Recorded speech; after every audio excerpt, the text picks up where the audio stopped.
smell and the energy. There's something about it that makes you very uneasy. And there was an area where there were several cattle that were cordoned off, and they were basically there in preparation to be taken inside of the slaughterhouse. And then off to the side was another enclosure in which I saw a cow and the baby.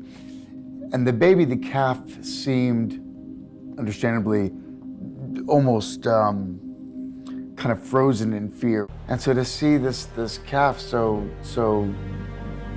vulnerable, as we walk into the enclosure, the mom just immediately just urinates, clearly out of just fear, an uncontrollable fear.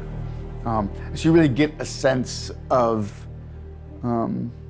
what they must be feeling and how terrifying their lives have been thus far, and the transportation from, I imagine, the feedlots or wherever they were kind of raised and being trucked over to the slaughterhouse. And of course, hearing the sounds of the slaughter that are happening inside and seeing the cows that they knew being pulled away and brought inside, clearly the smells, they have to understand what's happening. I was told that the best way to help usher the calf would be just to actually pick her up, which I was afraid that it would frighten her more. You can only imagine being picked up and separated from her mother. So I was nervous, and I had to tell myself, try not to make her any more nervous. Like, try to calm your nerves and your anxiety. Just try to be like neutral and as much like kindness as possible. And I managed to pick her up.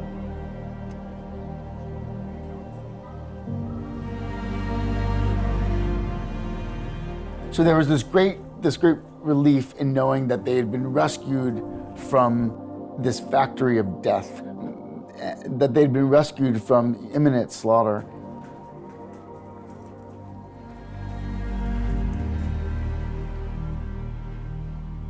My only interaction with cows in the past has been seeing them on the side of the road. When I was a teenager and I lived in Mexico, there were cows in the field and stuff.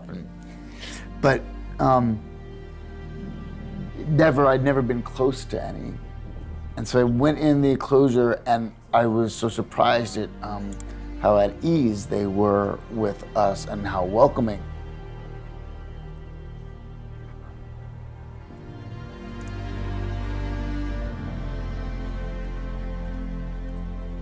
I mean, it was almost like being with somebody's dog or a horse. I really couldn't believe it. I imagined they would be skittish and be scarred by the experiences they had and resentful towards humans.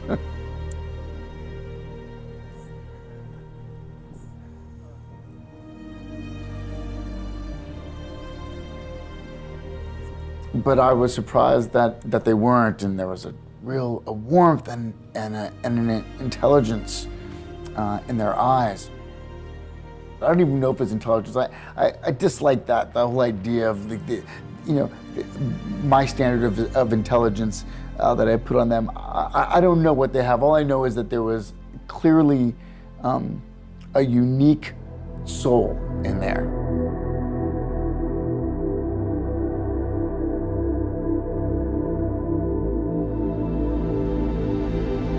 And I was so surprised.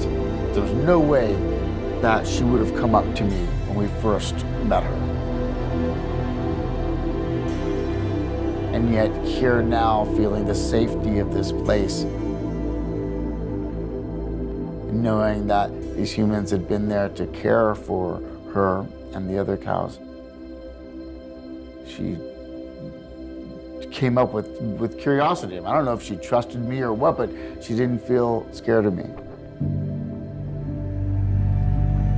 It was incredible to see them, and Indigo was nursing off of her mom, which was just incredible to see. And just their natural behavior and how so often we interrupt that. These are unique lives and that they deserve autonomy and freedom to live whatever lives they wish. And I hope that people get the opportunity to see that. I hope they can feel what I feel when I see them and recognize the intrinsic value that they have.